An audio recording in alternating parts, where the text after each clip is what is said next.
परमेश्वर आपको, आपके परिवार को, आपके काम और कमाई को, आपके उद्धार को नष्ट होने नहीं दे सकते, क्योंकि उसने धनुष निकालने की वाचा बांधी है।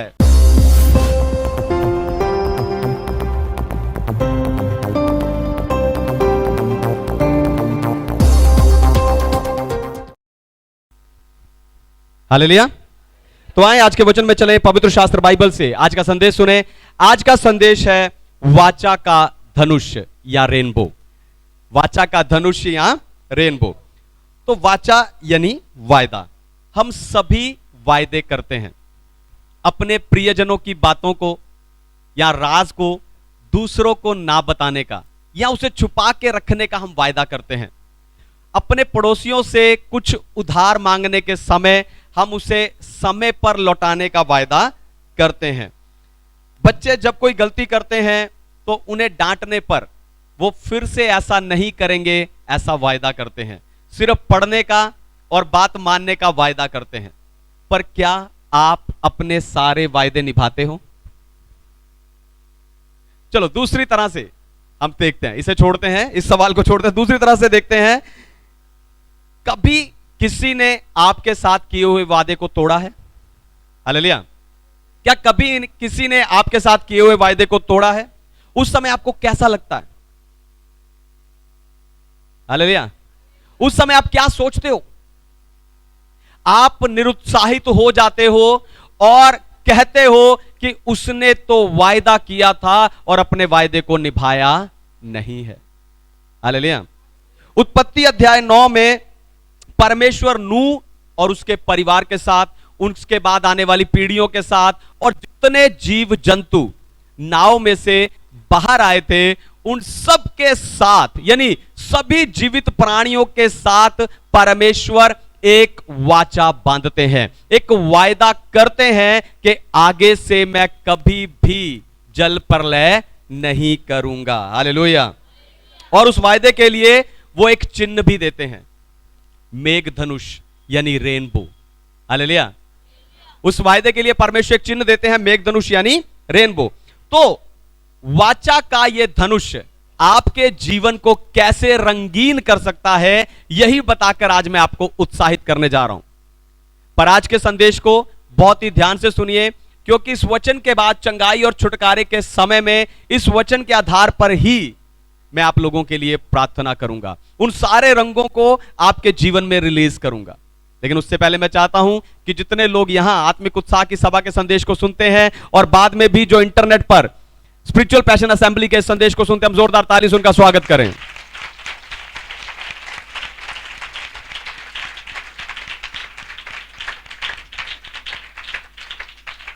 वाचा का धनुष। पहली बात, परमेश्वर पापी पर अनुग्रह करते हैं। परमेश्वर पापी पर अनुग्रह करते हैं। पढ़िए उत्पत्ति की पुस्तक अध्याय 9 वचन 10 और 11। Genesis chapter 9 verse 10 and 12, 10 to 12। और सब जीवित प्राणियों से भी जो तुम्हारे संग है, क्या पक्षी, क्या घरेलू पशु या पृथ्वी के सब बनैले पशु, पृथ्वी के जितने जीव जंतु जहाज से निकले हैं, और मैं तुम्हारे साथ अपनी ये वाचा बांधता हूँ कि सब प्राणी फिर जल प्रलय से नष्ट ना होंगे और पृथ्वी का नाश करने के लिए फिर जल प्रलय ना होगा। फिर परमेश्वर ने कहा, जो वाचा मैं तुम्हारे साथ और जितने जीवित प्राणी तुम्हारे संग है, उन सब के साथ भी युगना युग की पीढ़ियों के लिए बांधता हूँ, उसका ये चिन्ह है। आमीन। हालेलुया। परमेश्वर के नाम की महिमा हो। तो नूह के समय पर पाप बहुत बढ़ गया था, जिस कारण परमेश्वर ने सारी मानव जाति को, सारे जीव जंतुओं को, सब जीवित प्राणियों को जल प्रलय से नाश करने का फैसला किया। पर इतना बड़ा नाश देखकर परमेश्वर खुद दुखी हो गए। असल में परमेश्वर पाप से ज्यादा पापी को नाश होता देखकर दुखी हुए। हालेलुया।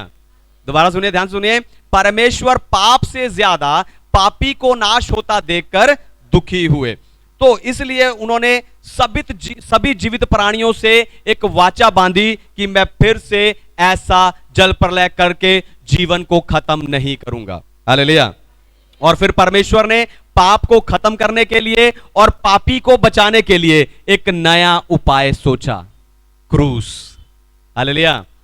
परमेश्वर ने पाप को खत्म करने के लिए, पापी को बचाने के लिए एक नया उपाय, एक नई योजना निकाली, वो थी क्रूस। परमेश्वर ने अपने इकलौते बेटे प्रभु यीशु को भेजा कि वो हमारे लिए अपना प्राण, अपनी जान दे और हम बच जाएं। हालेलुया। और हम बच जाएं। शायद इसीलिए परमेश्वर ने मेघ धनुष का पहला रंग लाल रखा था। हालेलुया। परमेश्वर अपने बेटे को भेजा ताकि वो हमारे लिए अपनी जान दे और हम बच जाएं। शायद इसीलिए परमेश्वर ने मेघ धनुष का पहला रंग, पहला कलर लाल रखा है। हालेलुया। लाल रंग सामर्थ और छुटकारे का रंग है। यशाया 1:18 कहता है कि अगर तुम्हारे पाप लाल रंग के भी हो तो भी हीम यानी बर्फ के समान उजले हो जाएंगे, क्योंकि परमेश्वर ने, ध्यान से सुनिए, क्योंकि परमेश्वर ने हमारे लाल रंग के पापों को यीशु के लाल रंग के लहू से श्वेत कर दिया है। हालेलुया। हो सकता है कि आपकी मुश्किलों के सामने आपकी मुश्किलों के समय आपको परमेश्वर का हाथ नजर ना आए, लेकिन आप उस समय पर परमेश्वर के मन पर भरोसा कर सकते हो। हालेलुया। हो सकता है कि आपकी मुश्किल के समय में आपको परमेश्वर का हाथ नजर ना आए, लेकिन उस समय पर आप परमेश्वर के मन पर भरोसा कर सकता है, जो सिर्फ और सिर्फ आपके लिए प्रेम और दया से भरा हुआ है। हालेलुया। आपको बताऊं, देने वाला मन ही सही मन होता है।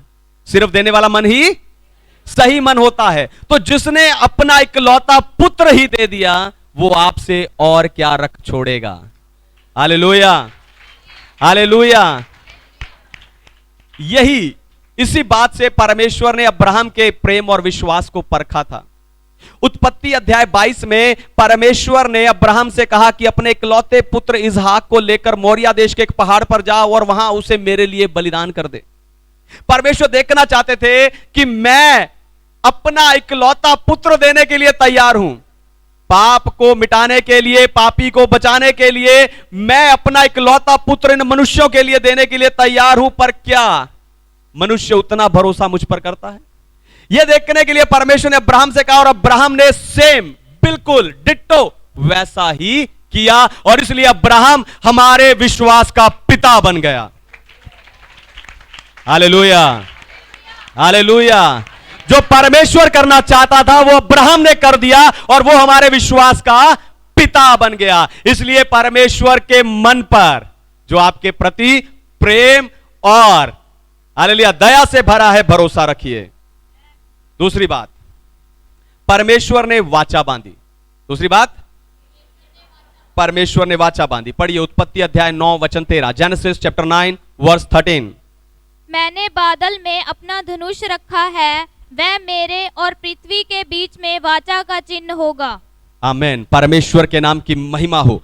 तो हमारा परमेश्वर वाचा बांधने वाला और वायदों को पूरा करने वाला परमेश्वर है। वाचा कोई कॉन्ट्रैक्ट या एग्रीमेंट नहीं होती। हालेलुया। वाचा कोई कॉन्ट्रैक्ट या एग्रीमेंट यानी समझौता नहीं होता कि कॉन्ट्रैक्ट खत्म तो काम खत्म तो कॉन्ट्रैक्ट खत्म, ऐसा नहीं है। हालेलुया। परमेश्वर कहते काम खत्म कॉन्ट्रैक्ट खत्म, ऐसा नहीं है। या फिर है ना कि समझौता खत्म या एग्रीमेंट खत्म तो रिश्ता और सेवा खत्म, ऐसा भी नहीं है ना। वाचा हमेशा के लिए होती है। हालेलुया। वाचा हमेशा के लिए होती है, इसीलिए इतने सालों के बाद भी वो मेघ धनुष आपको नजर आता है। हालेलुया। इतने पीढ़ियां, इतने साल बीतने पर भी वो मेघ धनुष आज भी आपको दिखाई देता है। उस धनुष का आपको दिखाई देने का अर्थ है कि परमेश्वर आपको नाश होने नहीं दे सकते। हालेलुया। उस मेघ धनुष का आपको दिखाई देने का अर्थ है कि परमेश्वर आपको नाश होने नहीं दे सकते। हो सकता है कि दुख, बीमारी, परेशानी, मुश्किलों की बारिश आपको भिगा रही हो, पर आपको बताऊं परमेश्वर आपको उसमें डूबने नहीं देंगे। हालेलुया। परमेश्वर आपको उसमें डूबने नहीं देंगे। परमेश्वर सही समय पर धनुष्य को निकालते हैं और बारिश को रोक देते हैं। हालेलुया। हालेलुया। उस बारिश को देखकर आप डरते हो, लेकिन आपको बताऊं, बिना बारिश धनुष नहीं आता। Hallelujah, hallelujah. अब हो सकता है कि आप में से कोई सोच रहा हो कि पास्टर जी, मेरी जिंदगी में तो बादल बहुत घने हैं। हालेलुया। हो सकता है कि आप में से कोई सोच रहा हो कि पास्टर जी, मेरे जिंदगी में तो बादल, मेरे जीवन में तो बादल बहुत घने बादल हैं जो बरसते ही जा रहे हैं। हालेलुया। मुश्किलों की बड़ी भारी बारिश मेरे जीवन में हो रही है। पर आपको बताऊं, जितने घने बादल होते हैं, ध्यान से सुनिए, जितने घने बादल होते हैं, बाद में उतना चमकीला धनुष्य निकलता है। हालेलुया। आपके जिंदगी में जितने घने, जितने काले बादल हैं, उतने चमकीली आपकी आशीष होगी। वो इतनी चमकेगी कि दूर दूर से लोगों को दिखाई देगी। Hallelujah, hallelujah. दूर दूर से आपकी आशीष लोगों को दिखाई देगी। हालेलुया। परमेश्वर आपके जीवन को, आपके घर को, आपके परिवार को, आपके काम और कमाई को, आपके उद्धार को नष्ट होने नहीं दे सकते, क्योंकि उसने वाचा का धनुष्य निकालने का फैसला लिया है। Hallelujah, hallelujah. दोबारा सुनिए, ध्यान से सुनिए। परमेश्वर आपको, आपके परिवार को, आपके काम और कमाई को, आपके उद्धार को नष्ट होने नहीं दे सकते, क्योंकि उसने धनुष्य निकालने की वाचा बांधी है। Hallelujah, hallelujah. यही कारण है कि परमेश्वर के सामने कोई प्रार्थना छोटी नहीं है। परमेश्वर के सामने कोई प्रार्थना छोटी प्रार्थना। हम सोचते हैं कि ये तो छोटी सी चीज है, मैं प्रार्थना करूं या ना करूं, मैं करवाऊं या ना करवाऊं, मैं कलीसिया में बताऊं या ना बताऊं। हालेलुया। परमेश्वर के सन्मुख कोई प्रार्थना छोटी प्रार्थना नहीं होती। जो आपकी जिंदगी में आपके लिए महत्व रखता है, वो परमेश्वर के लिए भी महत्व रखता है। हालेलुया। जो आपके लिए महत्व रखता है, परमेश्वर के लिए महत्व रखता है। इसलिए छोटी बड़ी हर आशीष के लिए परमेश्वर ने धनुष्य की वाचा बांधी है। हालेलुया। तीसरी और आखिरी बात, परमेश्वर उस वाचा के चिन्ह को देखते हैं। परमेश्वर उस वाचा के चिन्ह को देखते हैं। पढ़िए उत्पत्ति अध्याय 9 वचन 16, जेनेसिस चैप्टर 9 वर्स 16। बादल में जो धनुष होगा, मैं उसे देख के ये सदा की वाचा स्मरण करूंगा, जो परमेश्वर के और पृथ्वी पर के सब जीवित शरीरधारी प्राणियों के बीच बंधी है। आमीन। परमेश्वर के नाम की महिमा हो। तो बारिश के बाद जब धनुष निकलता है तो लोग उसे देखकर बहुत खुश होते हैं। क्यों? उसके अद्भुत रंगों के कारण। उसमें बहुत सारे रंग होते हैं। उस रंग को देखकर लोग क्या होते हैं? खुश होते हैं। उस धनुष को देखने के लिए लोग छत पर चढ़ जाते हैं। उस धनुष को देखने के लिए लोग अपनी चलती हुई गाड़ी को रोककर साइड में लगाकर उस धनुष को देखते हैं। हालेलुया। पर आपको बताऊं, सिर्फ धनुष ही, सिर्फ मेघ धनुष में ही कलर नहीं होते, मल्टी कलर नहीं होता, और भी बहुत सारी चीजें हैं। हालेलुया। आग मल्टी कलर होती है, कई फूल मल्टी कलर होते हैं, तितलियां मल्टी कलर होती हैं। ऐसी कितनी चीजें हैं जिनमें बहुत सारे रंग होते हैं। लेकिन धनुष, इंद्रधनुष को देखने के लिए, सॉरी, वाचा के उस धनुष को देखने के लिए, उस मेघ धनुष को देखने के लिए लोग क्या करते हैं? छत पर चढ़ जाते हैं या अपनी गाड़ी, चलती गाड़ी को रोककर उस धनुष को देखते हैं। हालेलुया। क्योंकि उस धनुष के रंग हमारे मन में बड़ी शांति, आनंद और तसल्ली देते हैं। Hallelujah, hallelujah. तो यहां से हम उस धनुष को देखते हैं, यहां से हम वाचा के उस धनुष को देखते हैं, और वहां से परमेश्वर भी उस वाचा के धनुष को देखते हैं। आपको बताऊं, बाइबल में ये जो धनुष का वर्णन है 4 बार मिलता है। पहला उत्पत्ति अध्याय 9 में, दूसरा यहजकेल की पुस्तक पहले अध्याय में, और तीसरा और चौथा प्रकाशित वाक्य 4 और 10 अध्याय में मिलता है। आप देखो, धनुष को युद्ध में इस्तेमाल किया जाता है। हालेलुया। जो धनुष होता है उसको युद्ध में इस्तेमाल किया जाता है, लेकिन परमेश्वर के धनुष में ना तार है और ना ही तीर। हालेलुया। धनुष को हम युद्धों में यूज करते हैं, लेकिन परमेश्वर के धनुष में ना तार है ना कोई तीर है, क्योंकि परमेश्वर ने यह वाचा आपको डराने के लिए नहीं पर आपको शांति देने के लिए बांधी है। हालेलुया। जब किसी दुश्मन के हाथ में धनुष होता है तो उसका वो आपकी तरफ होता है, लेकिन परमेश्वर का धनुष ऊपर की तरफ है, पृथ्वी की तरफ नहीं, क्योंकि परमेश्वर ने यह वाचा आपको शांति देने के लिए बांधी है। हालेलुया। हालेलुया। यही कारण है कि जब हम उस धनुष को देखते तो हमारे मन में बड़ी सुकून मिलता है। हालेलुया। हालेलुया। परमेश्वर के नाम की महिमा हो। तो जब क्या होता है, बादलों से, है ना, एक तरफ से बादल हट जाते हैं। जब बादल हो और वो बादल एक तरफ से हट जाते हैं और सूर्य चमकता है, तब जो है वाचा का वो धनुष हमें दिखाई देता है। हालेलुया। जब घने बादल हों और वो एक तरफ से हट जाएं और सूर्य चमके, तब क्या होता है, वो वाचा का धनुष आकाश में हमें दिखाई देता है। आपको बताऊं, वो सूर्य और कोई नहीं, मसीह यीशु है। हालेलुया। वो सूर्य और कोई नहीं, मसीह यीशु है, क्योंकि प्रकाशित वाक्य 4 अध्याय में लिखा है कि उसके सिंहासन के चारों ओर धनुष दिखाई देता है। हालेलुया। यीशु मसीह ही, ध्यान से सुनिए, यीशु मसीह ही धार्मिकता का वो सूर्य है जिसने हमारे जीवन में चमककर हमें धर्मी बनाया है और सारी आशीष का वारिस बनाया है। हालेलुया। हालेलुया। फिर जो रंग धनुष में होते हैं वो आग में भी होते हैं। हालेलुया। जो रंग धनुष में होते हैं वो आग में भी होते हैं, जो इस जगत के अंत की तरफ इशारा करते हैं। हालेलुया।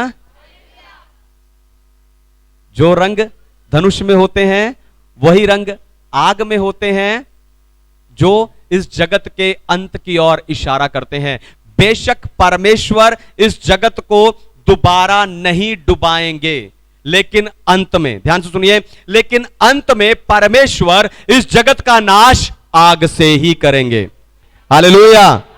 वो इस जगत को आग से नष्ट करेंगे। इसलिए जैसे परमेश्वर वाचा के उस धनुष को देखकर अपनी वाचा को स्मरण करते हैं, उसी तरह से मुझे और आपको भी उस वाचा के धनुष को देखकर अपने विश्वास को बनाकर रखना है। हालेलुया। हालेलुया। प्रभु उस धनुष को ऊपर से देखते, अपनी वाचा को स्मरण करते, हमें नीचे से उस धनुष को देखना है और अपने विश्वास को बनाकर रखना, ताकि आखिर में हमें नरक की आग में जाना ना पड़े। हालेलुया। मेघ धनुष में सबसे आखिरी रंग, बीच के रंग मैं प्रार्थना में खोलूंगा।